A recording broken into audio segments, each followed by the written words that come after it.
So, hello, today we're at St Mary the Virgin's Church in Lindsell in Essex. I'd like to talk to you about the history of the church and the village. So, Lindsell is a village in Essex. It's 3 miles from Great Easton and 2.5 miles from Stebbing. Lindsell is surrounded by Essex farmland.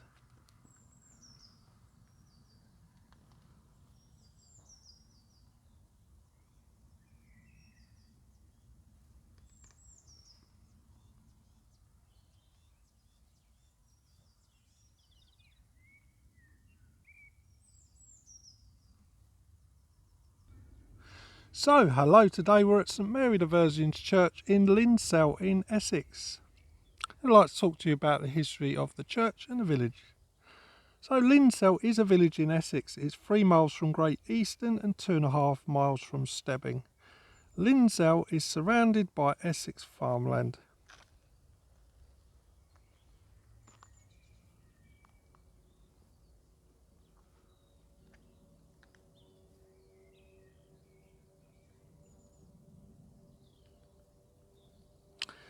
Now Lindsell's elevation is 83 metres or 272 feet in old money, and today's population is 259. The ancient land here was called Lindsellus by the Saxons, said to be the name meaning hut amongst the lime trees.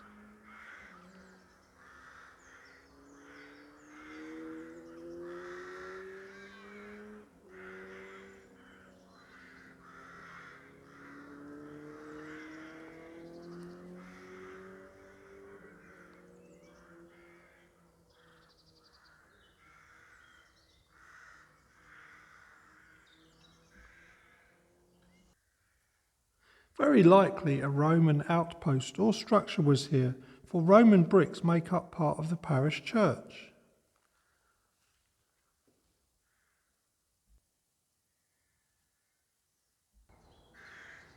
Now, during the time of Edward the Confessor, this land was divided between two fanes, Wulfmer and Fearwulf.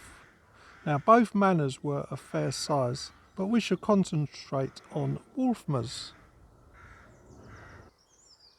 Now, the man had 9 villagers and 9 smallholders, and 1 slave, and of most significance a priest. Wulfmer the man was described as Thane of King Edward, who had a defensive stronghold in Bedfordshire against Viking attack.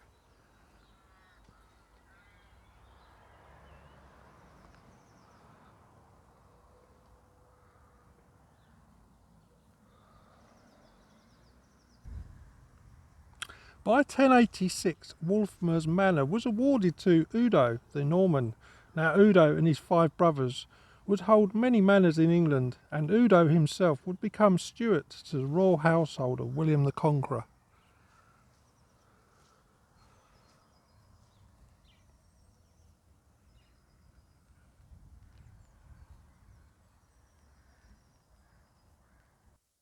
Now we look upon the Brazenhead door knocker, a mysterious giant door knocker 14 inches across and called Brazenhead. It has been associated with Lindsell for over 500 years, and today Brazenhead resides in the British History Museum. Morant, the historian, noted it in 1768, and it was still used as a door knocker here in 1892, when a Judy Boyett was said to have polished it regularly, regarding its superstitious reverence.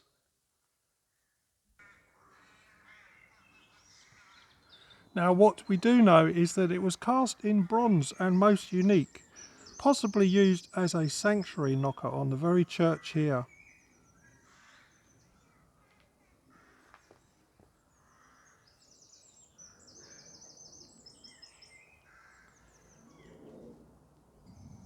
It's highly likely that the door knocker was from another building of noble standing.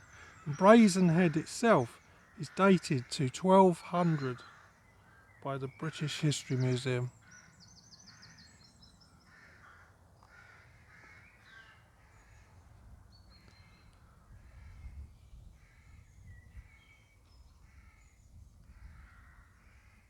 Now what we do know is it was associated with Brazenhead Farm nearby here, complete with its fortified moat and described as a castle. Now we are looking at Thomas Fytch and his wife Agnes Algor. Agnes Algor would marry Thomas Fytch in 1490 and would buy Brazenhead Farm as a marriage dowry. Agnes's family lived in Lindsell since 1409, and her new husband, Thomas Fytch, was from Widdington Castle, only 7 miles away.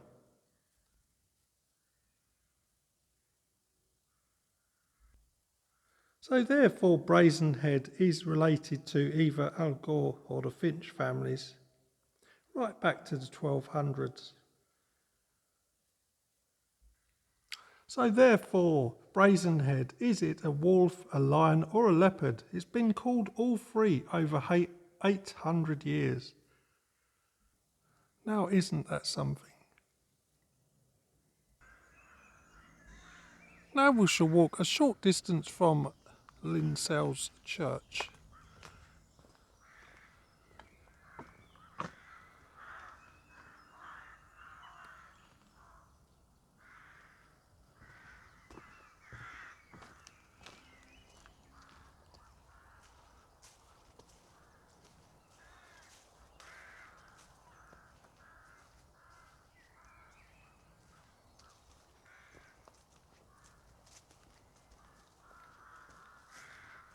I was hoping for some sunshine today because my phone is showing lots of suns all the way across the many hours. Not so far. Now, whilst the Norman fleet awaited favourable winds, the monks of St Valery prayed for William the Conqueror, even carrying out the body of a saint.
And today these ancient lands have long been divided and sold, but Priors Hall Farm still carries the name, and that's what we're looking at now.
Now we can see many villages and towns across the country are getting ready for the forthcoming coronation this weekend. So several miles away we have the Green Man pub of Lindsell. Today one pub serves this village. The Green Man is located just outside Great Eastern on the Lindsell side. The name the Green Man is an odd one. Carvings are found in many churches, believed a symbol of rebirth from our pagan past. Here we have Lindsell's village sign.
Now I am guessing, but I think this is a defensive fortification from a long time ago.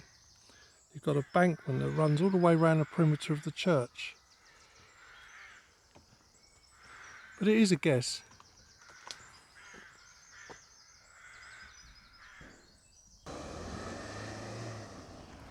Now we're racing forward with the history of Lindsell. We go through this small gate here.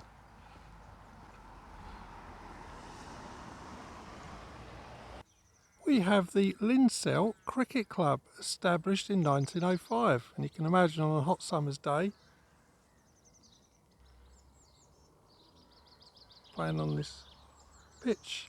I guess this would be, and I'm totally guessing here, could have been the village green perhaps? Not sure. But the clubhouse is here.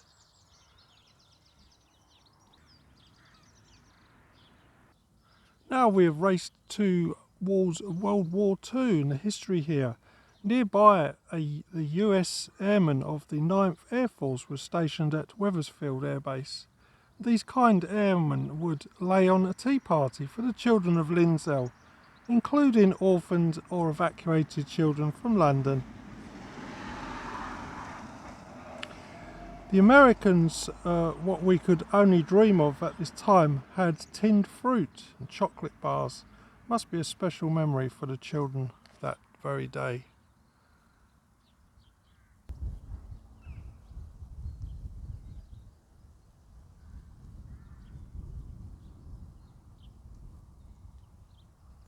Now, to gain access to the church, you need to go past the Lindsell Hall, but beware that this is a private area, so you can walk straight through. So if we look at the sign, you can see where the church is and the hall itself. And there's a small car park just in front of the hall. A piece of land here. So now we have walked past the area of Lindsell Hall, and we shall look at the church itself.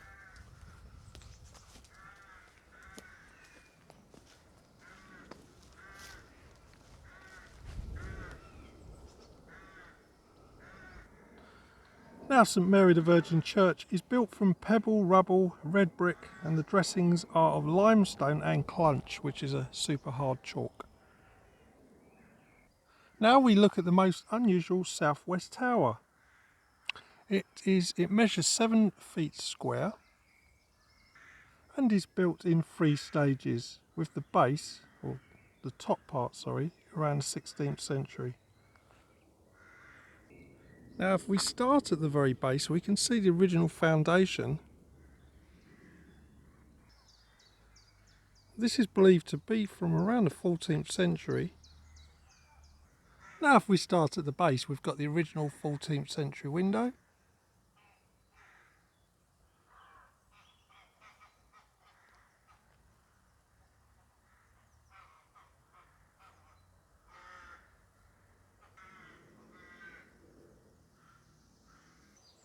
If we make our way up to the second level,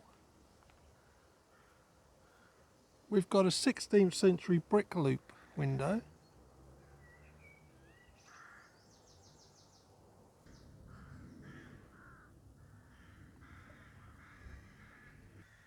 And if we go right up to the bell chamber, we have another 16th century window.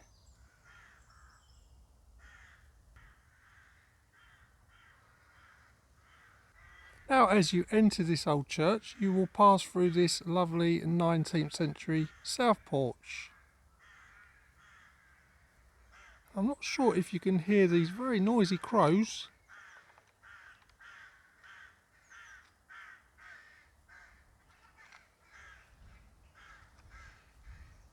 And from one of my favourite views from this church, this footpath,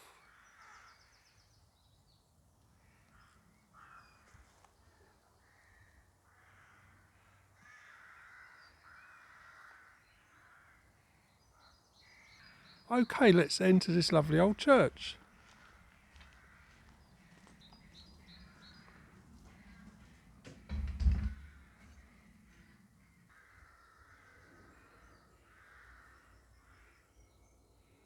You can see the Victorians were master builders, for sure.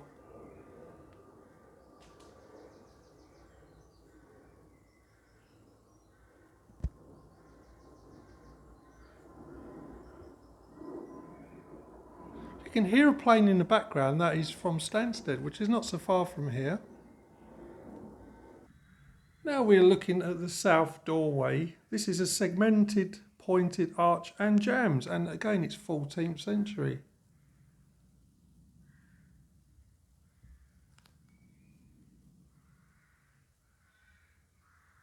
Okay, I'm going to take off my cap. We shall enter this church.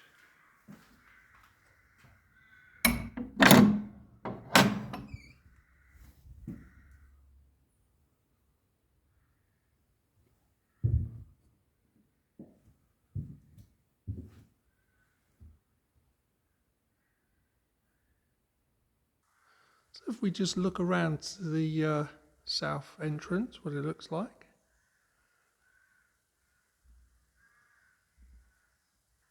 It'd make a nice picture right there, wouldn't it?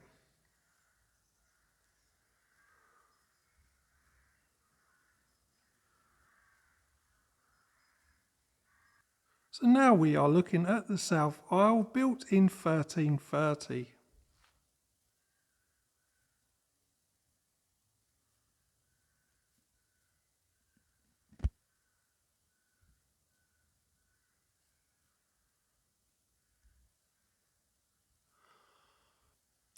Now in 1330, Edward III had been king for 3 years and was only 17. Now if we go all the way around, we are facing the tower doorway. It's unusual in that the stairs are accessed here. Again, this is 14th century. And I'm wondering if this tower perhaps replaced a much earlier one. Now if we look to the right of the door, we have a 15th century octagonal bowl font. Now each face has an uncharged shield and the most unusual octagonal pedestal carved in round lapel trefoil.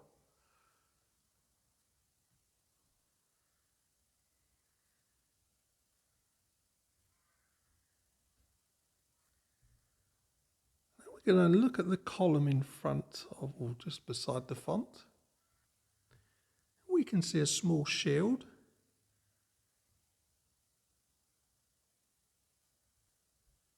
And on the east side, we can make out a name here.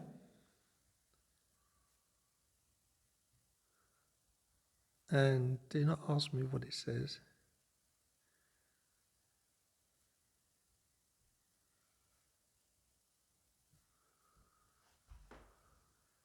Now against the altar here, I guess this would have been a chapel. We have a very ancient tombstone.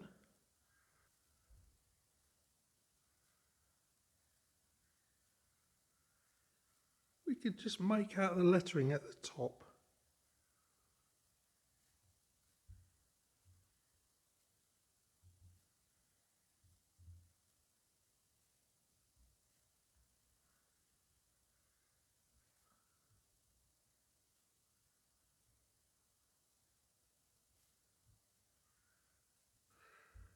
And with churches, you're guaranteed to find beautiful flowers.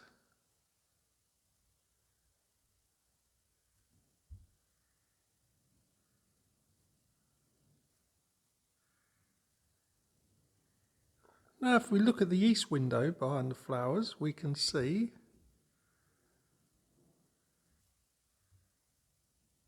the monogram of Jesus Christ in Latin, IHS.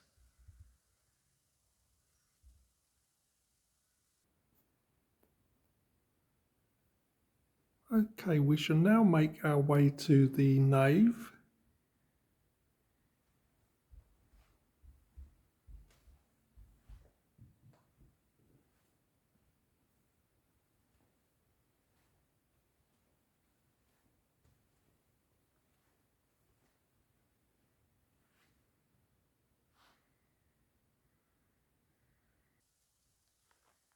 Now we're standing in front of the nave.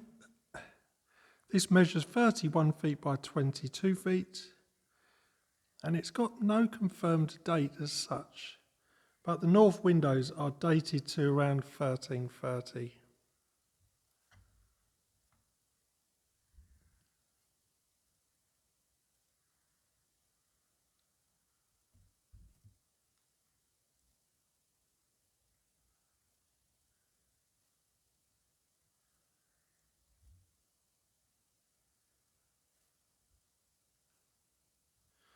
Now, if we look over to the right side, we have the south arcade.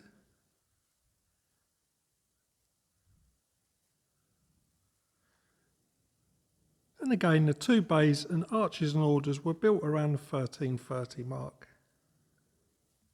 Now, if we look at the roof beams,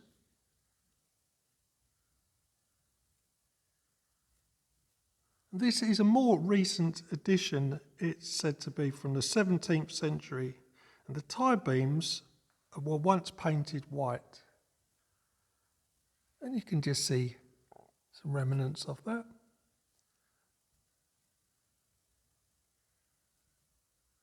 Now, if we look along on the north wall,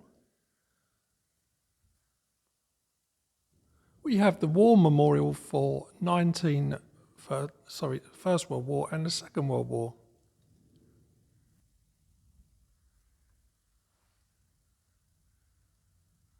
And we can see James Stanley, who gave his life in Ypres, George Meade, the 2nd Battalion London Regiment, I can't pronounce that, Poitiers, France, excuse my pronunciation, Second World War, Harry Bambridge, Tobruk in Libya, Victor Smith, also Libya, Alamein. These are very famous battles. These young fellas made the ultimate sacrifice for our freedom.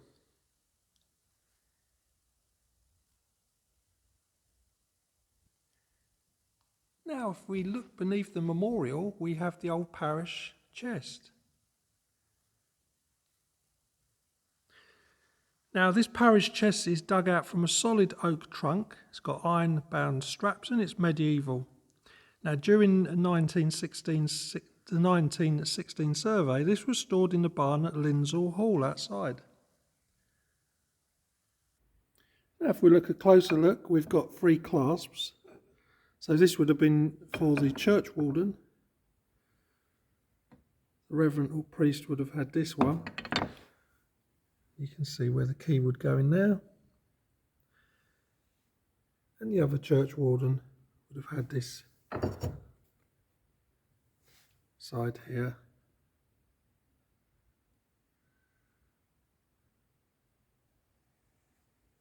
You can see where the base is rotted out here.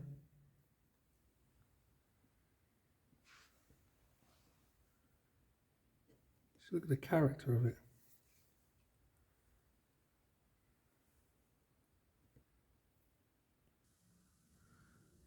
We can see the church organ, and it's set on a sort of elevated piece of like a step.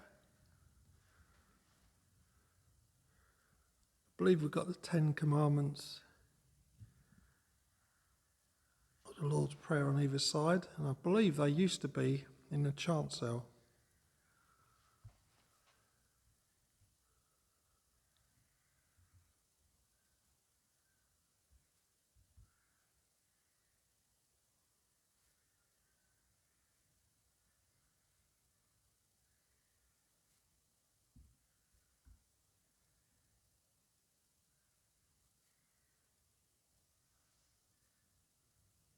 If you look to the left, you can still see the original hand pump.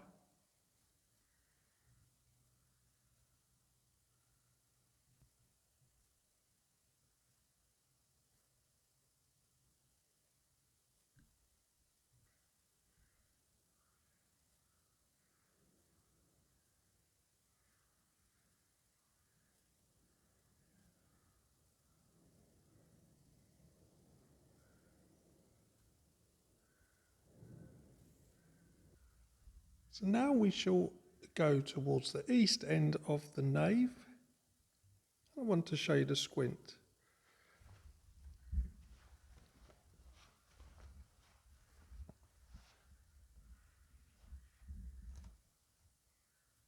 If we look at this opening here, this is a squint and it's 15th century.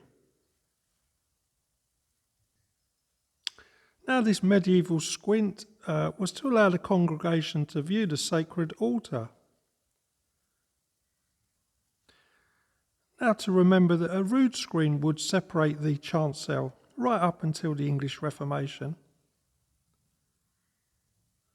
I would guess that this would be a highlight of somebody's day just to get a view of the altar.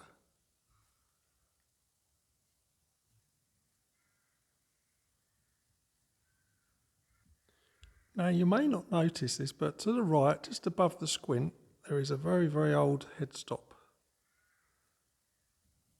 Now it's quite possible that this dates from the 14th century, but we just don't know. But it's quite elaborate, and look at the hairstyle.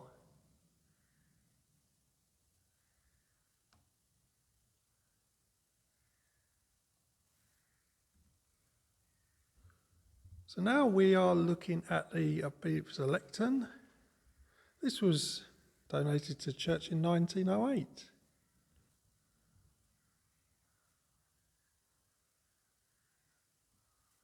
A beautiful carving.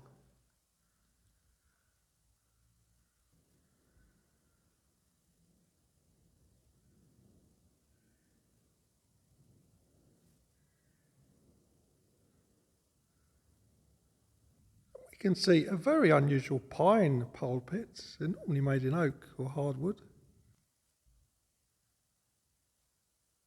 You can see it rests on a central stem.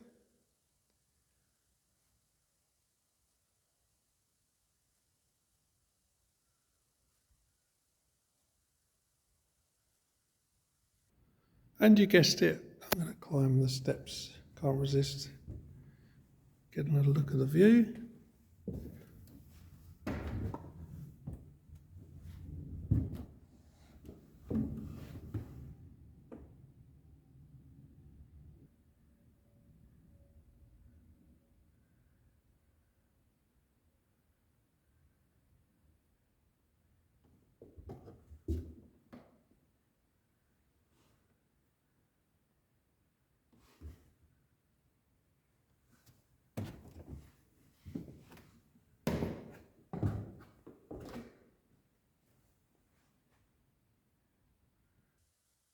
Now we are facing the chancel, which measures 14 feet by 19 feet. This fine chancel is from the 12th century, making it Norman.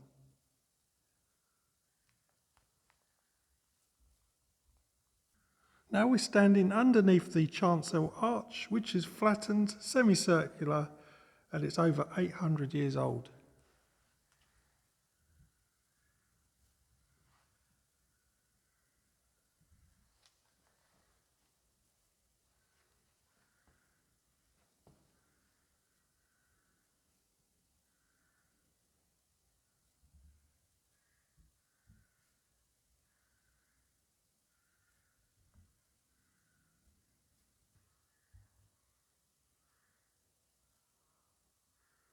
This is looking towards west. Now we can see some of the original features. If we look below the Roman brick here, we can see some of the colour of the original church. Now it was said that it had an unusual colour. We can make out what could possibly be the groove for the rood screen.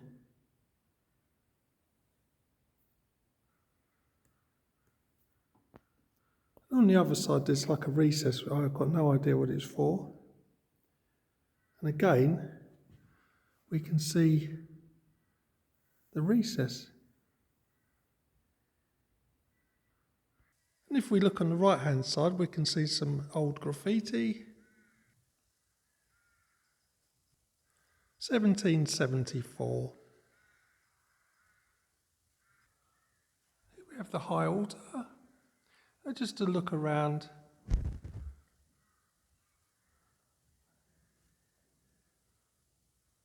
get a view of everything.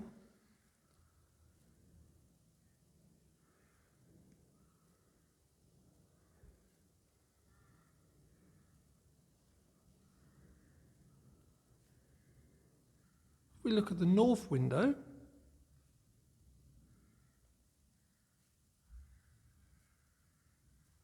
I have no history on this window, but it's got beautiful colours.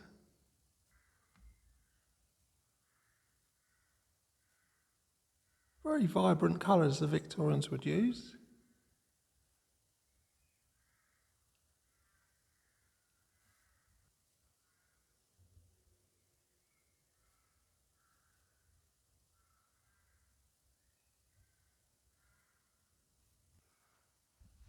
On the south wall, now the sun's coming out. Got the original priest door.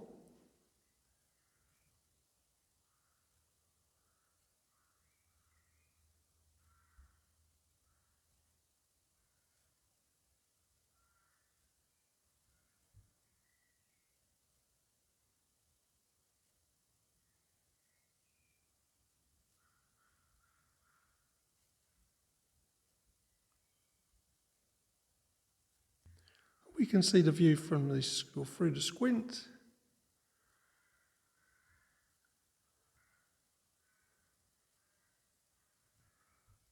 If we look in the southeast corner,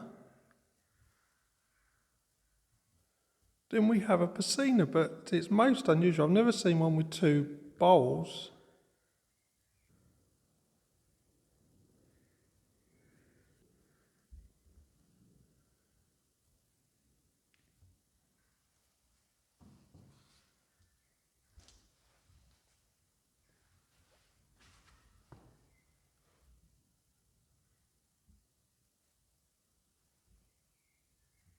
Now we're going to look closely at the east window. Now this is an ancient memorial window dedicated to the Fytches and their wives.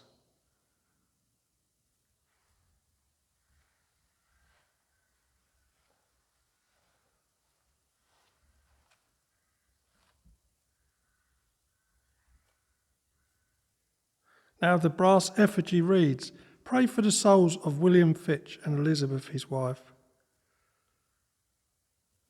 If we look at the window on the left hand side, I believe this to be William.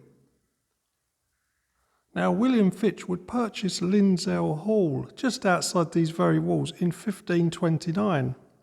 Now, William would also be granted the title of St Mary's Church in 1543, so we may assume that William was very fond of this lovely church, and it was he that commissioned this very window. Here we can see a closer look of William and his wife Elizabeth.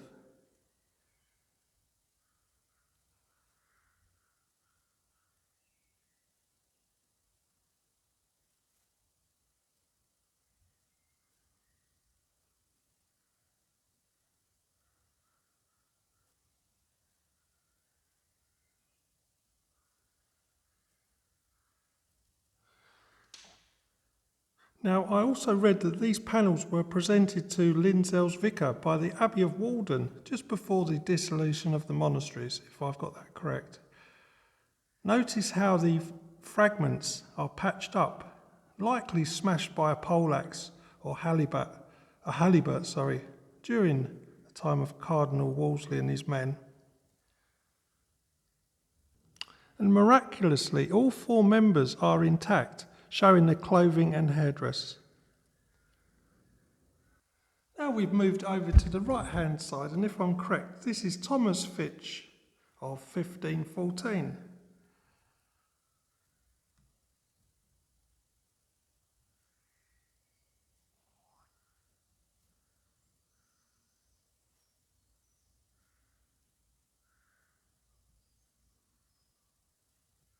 And his wife, Agnes Algor, of 1533.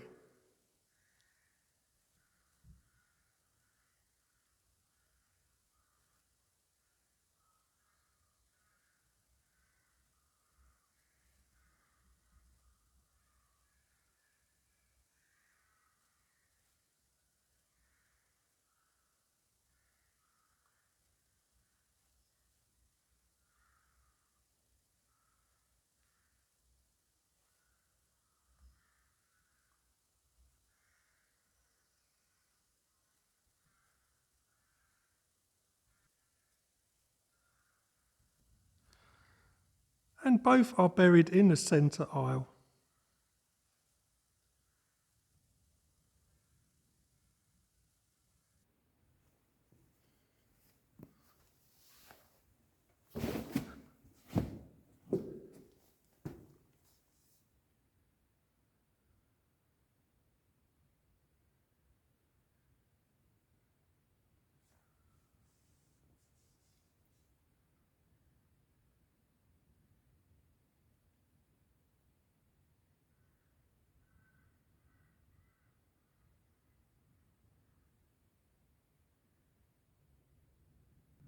We can see the 6 boys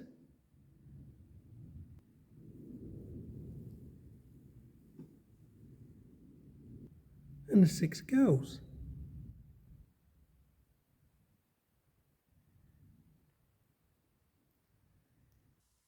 Now, in 1929, A. Nicholson restored and installed these fragments of Grizel glass for Miss Valentine Fane, and what a lovely name that is. If we look at that central panel, the circular panel, that is Grizel glass.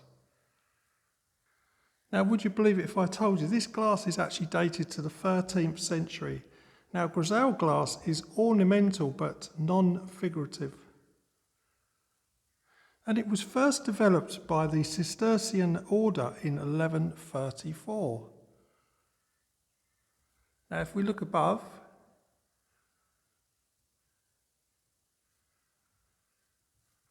I believe this is the Archbishop of the time and the Virgin Mary with baby Jesus.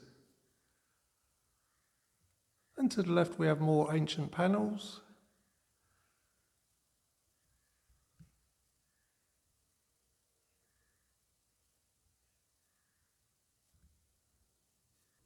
And to the right, it's hard to make out because the colour's so dark.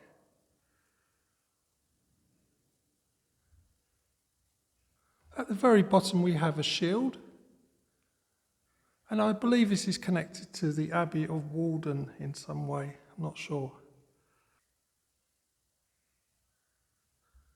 Now, if we look in the left-hand corner, a very small opening,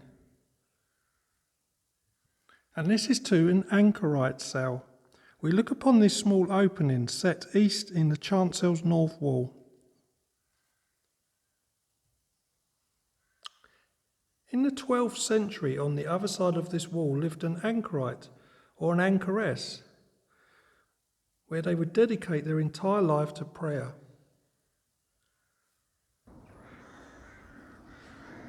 Now we view from the outside. The Anchorite would be bricked up inside this tiny stone cell, and it would be their choice and total dedication to Jesus and God.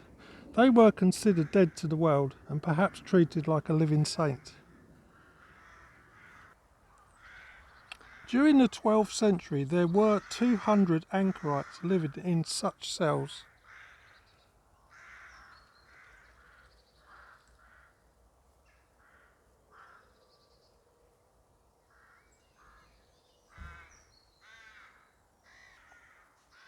The cell had 3 windows. This opening gives a view to the sacred altar, so the Anchorite could view Mass and receive the sacrament. And we can look inside.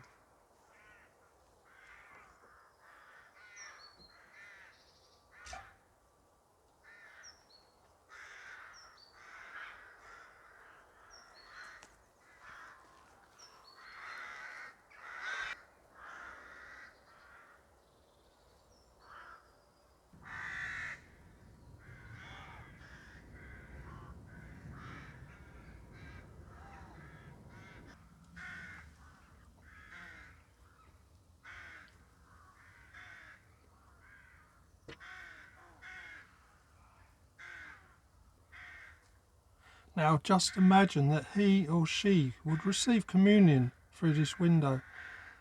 And I like to believe that the priest would talk through this opening.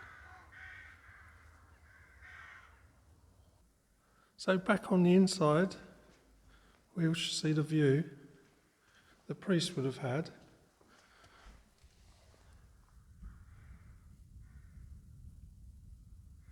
So if we look at some of the detail, there's actually like a recess. Now I don't know if a small statue would have been in there, or perhaps this stone was taken away.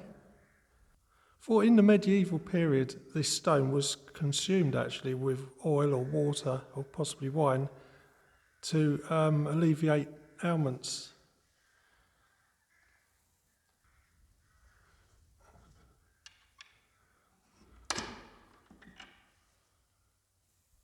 On my travels, this is the only one I've actually come across. It must be incredibly rare. Now, outside the cell had a further 2 windows. One, I'm guessing, would face north, so that'll be somewhere here. And this would be used as a serving hatch. The chamber pot would also come out of this window. Now the third window, I'm guessing, position east, where we are now, and it's designed to face a footpath or a street.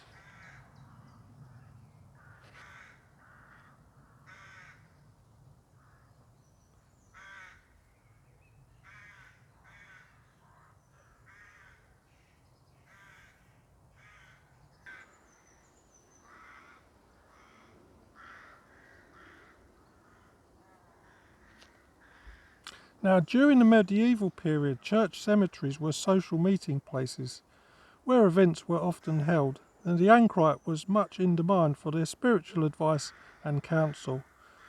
So little is known, but I, for one, will give thought and reflection of their dedication.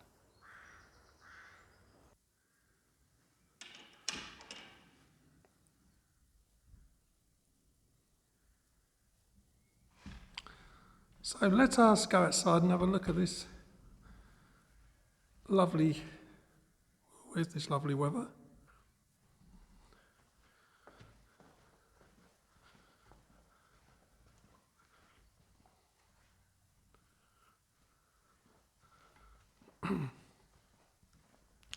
That's turned out just beautiful.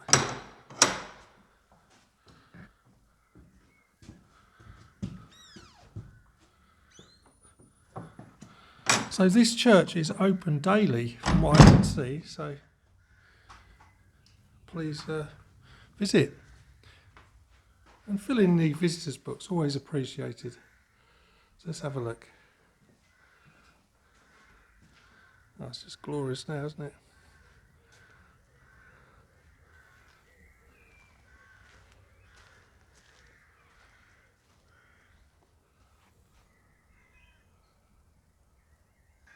So, church bells. This church has 3. The oldest is very rare by Henry Jordan, 15th century, and it's inscribed Sancta Caterina Oro Pro Nobis, which stands for Saint Catherine, pray for us.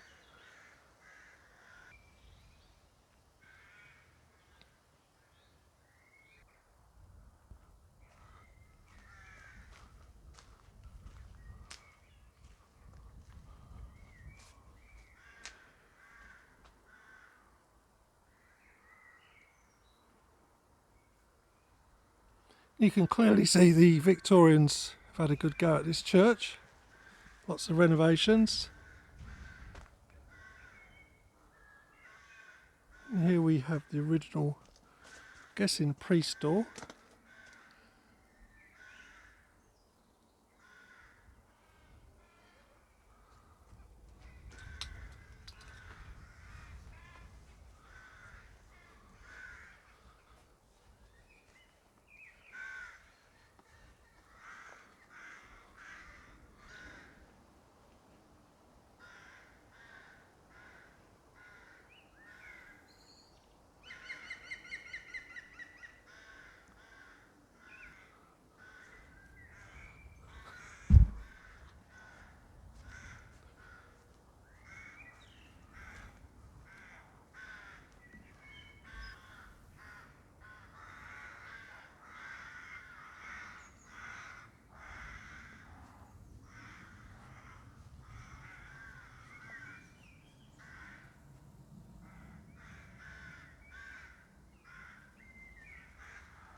Now, if you're a fan of crows and birds in general, I think this place is a paradise.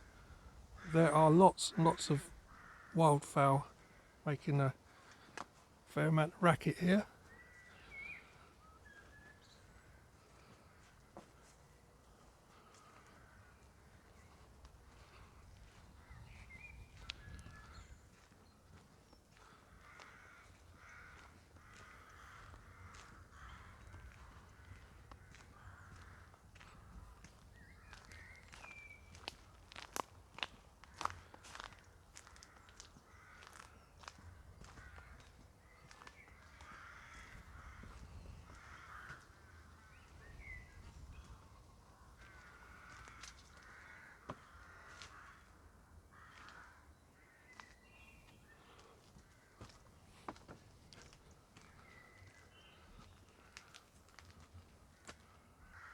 Now, this is also a walker's paradise. You've got footpaths, I believe, that go to Great Eastern and Little Eastern and various other places.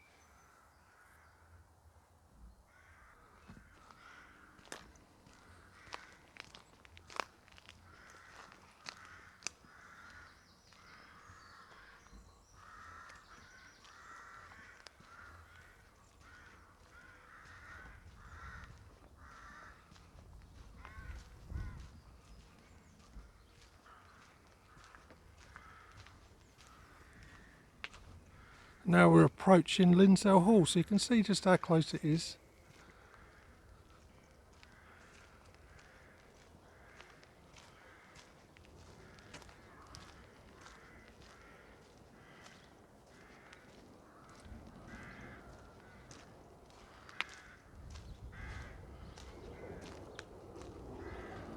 If you like old yew trees, this is one of the oldest of the area.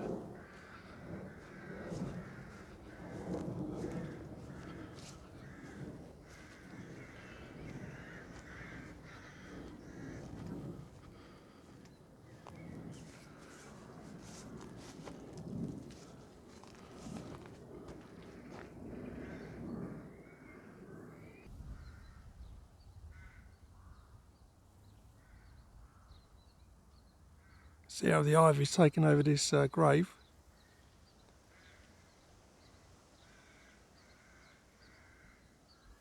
So, St Mary's Church is active within the community and they carry out baptisms, weddings and funerals. And if you'd like to visit this church, it's open more or less every day. So, thank you very much. I hope you enjoyed that.